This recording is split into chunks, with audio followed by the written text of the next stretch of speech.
ada ancaman dari Kementerian Kesehatan Saudi Arabia apabila tingkat yang meninggal. Jadi kenapa tadi saya agak ngotot ke pimpinan untuk diberikan kesempatan berbicara walaupun 5 atau 10 menit. Jadi mungkin apa yang kita sampaikan ini akan menjadi kajian. Terus terang agak kaget dan agak sedikit kecewa. Kecewanya dalam artinya seperti ini. Untuk mengukur naik turunnya biaya haji, itu masyarakat tidak tahu BPIH Pak Menteri. Masyarakat tidak tahu nilai manfaat.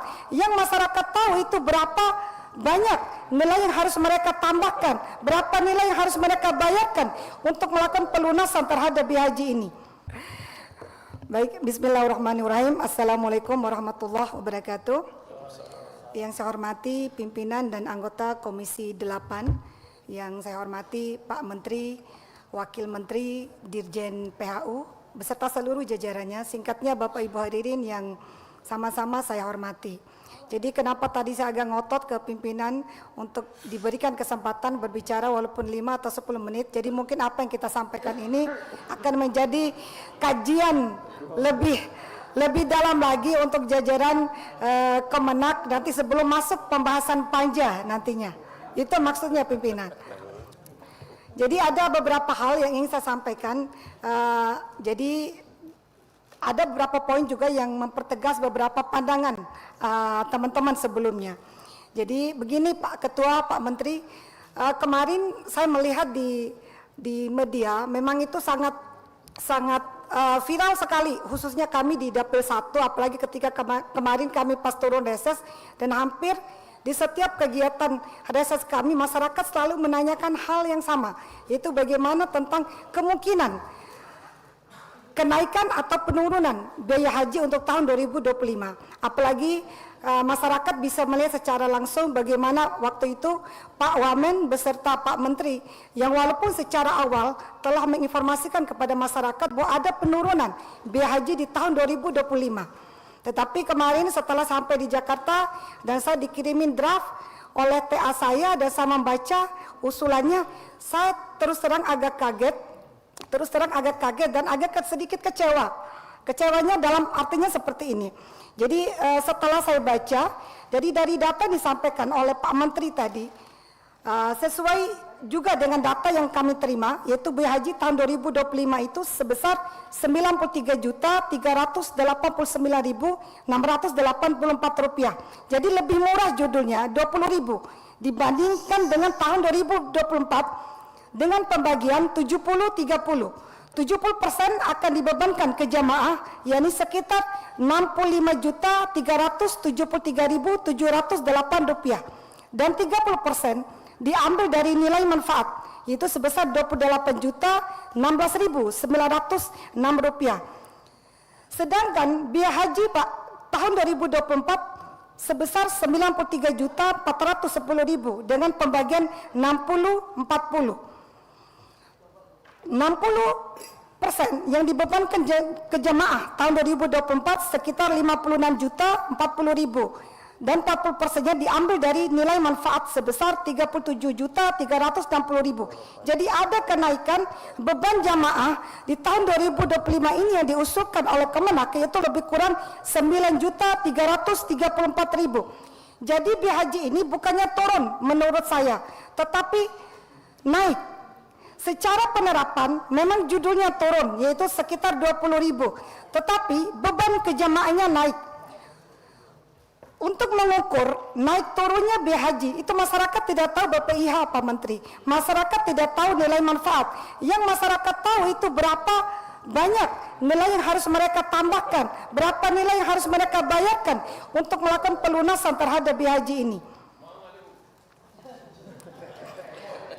Ya kenapa? Karena nilai 9,3 juta ini sangat besar sekali buat masyarakat kami, khususnya di Dapil NTB 1. Mungkin buat Pak Menteri beserta kita yang ada di Komisi 8 angka segitu kecil, tetapi buat masyarakat itu sangat besar sekali manfaatnya. Kemudian usulan saya Pak Menteri yang kedua. Jadi ini mungkin hanya subjektif pandangan saya, tetapi mungkin ini bisa dijadikan kajian-kajian kita ke depannya. Terkait yang pertama, yaitu komponen dari nilai manfaat dana haji Yang pertama yaitu masa tinggal haji jemaah di Arab Saudi. Kemudian yang kedua, jumlah makan di Madinah dan Mekah. Dari dua komponen ini, saya ingin menyampaikan pendapat Pak Menteri. Secara durasi, jumlah hari pelaksanaan haji itu kan lebih kurang 40 hari. Dari pas waktu berangkat dan perginya. Kira-kira memungkinkan enggak? Ada kajian lebih khusus lagi, misalnya dikurangin waktunya menjadi 30 hari ataupun 35 hari. Jadi bukannya niat kami untuk mengurangi waktu ibadah jamaah haji di tanah suci, tetapi dalam rangka mempertimbangkan kenapa semakin tahun itu biaya haji semakin naik. Jadi mungkin solusi-solusi ini berdasarkan kajian-kajian akan bisa kita lakukan. Mungkin seperti itu masukan dan saran saya. Makasih pimpinan. Assalamualaikum warahmatullahi wabarakatuh. Waalaikumsalam. Terakhir ya dari Pak Anggota. Soalnya Pak Husni ini susah kalau nggak dikasih. Soalnya kita mendarat ke dapilnya dulu. Ya silakan Pak Husni. Terima kasih pimpinan. Assalamualaikum warahmatullahi wabarakatuh. Yang saya hormati Bapak Menteri Agama Republik Indonesia dan seluruh jajarannya, Bapak BP Haji Republik Indonesia, pimpinan Komisi 8 dan seluruh jajarannya. Singkat saja Pak Menteri, tentunya kami dari fraksi Gerindra mengapresiasi apa yang Pak Menteri sampaikan bahwa terjadinya penurunan biaya ibadah haji, dan juga kami juga menyetujui tentang booking area untuk masyair. Di sini Pak Menteri, saya melihat penurunan yang signifikan dari paket layanan masyair nih, lebih kurang 10%. Ya, lebih yang periode lalu itu 4.567. Sekarang kira-kira 4.170 real. Namun di satu sisi lagi kami melihat bahwa biaya penerbangan itu tidak ada turun sama sekali.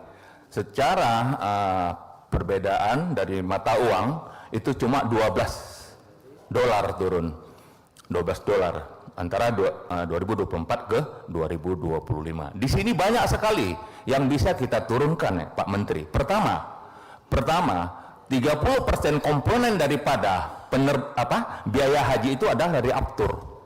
Dan alhamdulillah hari ini Garuda itu beli afturnya ngutang ke Pertamina. Kita punya BPKH yang mungkin kita bisa desak bayar di depan supaya biaya yang 30% itu bisa turun signifikan, dan alhamdulillah 28% lebih mahal aftur kita di dalam negeri daripada di negara yang lain. Kemudian ya namanya kita dikasih waktu singkat ya sama pimpinan. Kemudian Pak Menteri, itu kita bayarkan biaya jamaah, mereka menabung di awal itu 25 juta. Kalau ditambah menjadi pelunasan 65 juta, berarti ada 40 juta yang harus ditambah. Itu lebih kurang 160% penambahannya Pak Menteri. Biasanya rata-rata itu 100%.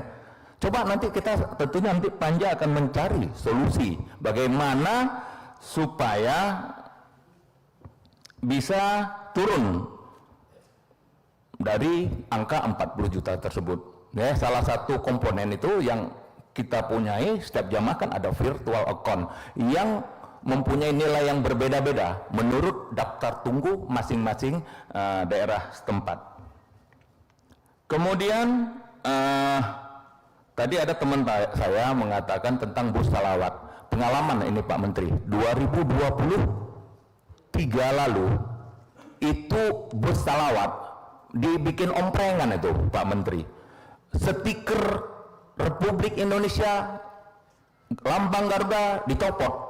Mereka cari, ya supir-supir itu banyak cari makan di jalan-jalan. Itu menjadi sebuah catatan penting itu Pak Menteri, supaya bagian yang mengurus transport itu betul-betul memang dia kawal itu. Kalau misalnya satu tempat disediakan 10 ya 10, kita tiap hari harus hitung keluar dan masuknya. Kemudian Pak Menteri Agama, kemarin saya kebetulan sama Bu Seli ketemu dengan Menteri Kesehatan. Jadi Menteri Kesehatan mengatakan pada tahun 2023 ya, tingkat meninggalnya jamaah haji kita itu termasuk tinggi. Alhamdulillah 2024 itu turun. Waktu itu kan ada istilahnya jamaah haji ramah lansia. Jadi memang tadi banyak teman-teman mengatakan tentang istitoah kesehatan. Ada ancaman dari Kementerian Kesehatan Saudi Arabia apabila tingkat yang meninggal jamaah haji kita tetap tinggi, insya Allah asuransinya akan dinaikkan.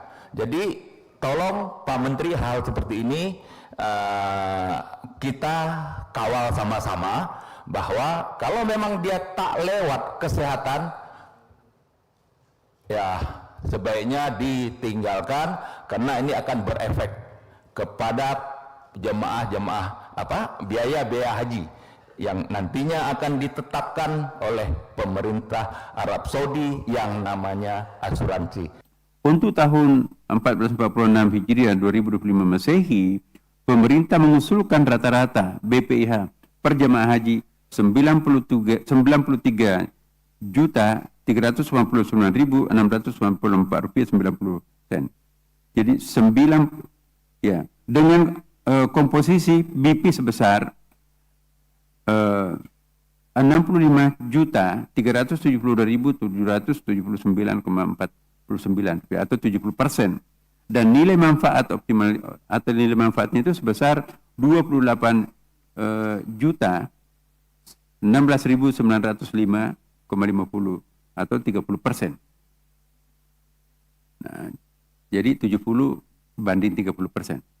Komponen yang dibebankan langsung kepada jemaah haji dengan menggunakan asumsi dasar di atas, pemerintah mengusulkan biaya rata-rata besaran BP tahun tersebut sebesar 65 juta 372.779,49 rupiah. Komponennya di bawah kita bisa lihat: biaya penerbangan dari embarkasi ke Arab Saudi pulang pergi 34 juta 396.390,68 rupiah. Nah, kemudian akomodasi Mekah 15 juta 292.011,90. Akomodasi Madinah dalam rupiah 4.454.403,48 rupiah. Living cost-nya 3.200.000 2,50 rupiah. Paket layanan masyair, ya ini baru sebagian, itu 8.099.970,94 rupiah. Totalnya 65.372.779,49 rupiah. Komponen yang dibebankan kepada dana nilai manfaat, ya ini kita lihat, pemerintah mengusulkan agar biaya penyelenggaraan ibadah haji tahun akan datang yang bersumber dari dana nilai manfaat atau dana optimalisasi untuk jemaah haji reguler sebesar 28.916.550 rupiah, ya. Dengan komponen sebagai berikut, bisa kita lihat di dalam tabel: biaya penerbangan, kita lihat pelayanan akomodasi, ya. Kemudian biaya konsumsi, pelayanan transportasi, pelayanan di Arafah, Musdalifah dan Mina, pelindungan, kemudian pelayanan di embarkasi atau debarkasi, pelayanan keimigrasian, premi asuransi termasuk, dan perlindungan lainnya, dokumen perjalanan, biaya hidup, pembinaan jamaah haji di tanah air dan di Arab Saudi, lalu pelayanan umum di dalam negeri dan di dalam negeri, ya. Nah, dengan demikian totalnya untuk 14 pengolahan BPIH tadi itu Nah, komponen untuk 14 pengelolaan BPIH Rp223.065,83. Jadi 28.016.905,50. Nah, komposisi pembebanan BPIH tahun tersebut adalah sebagai berikut. Nah, BP sebagaimana diuraikan tadi ya sekian. Kemudian haji khusus. Pembiayaan penyelenggaraan ibadah haji tahun 1456 Hijriah 2025 Masehi yang bersumber dari dana nilai manfaat